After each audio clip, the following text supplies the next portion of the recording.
खोरी पाकर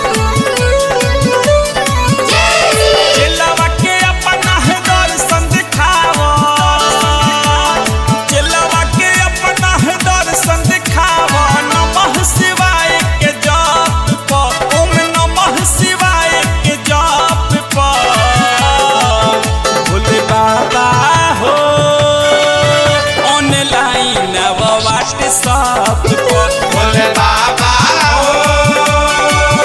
ऑनलाइन वो व्हाट्सएप को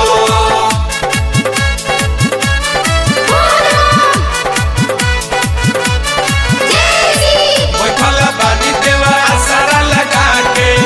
सोई मन और दर्शन पाके बाबा हो ऑनलाइन वो व्हाट्सएप को आजकल भइल बा डिजिटल जमाना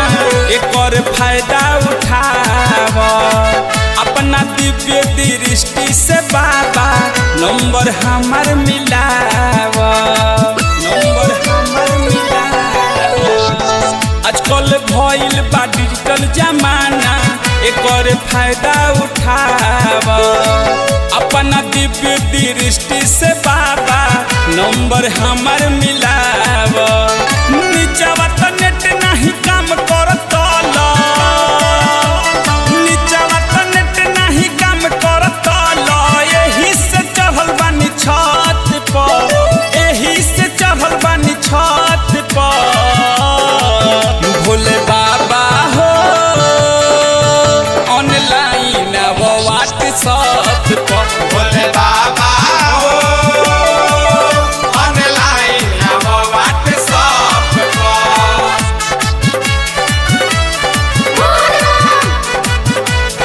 बम बम भोले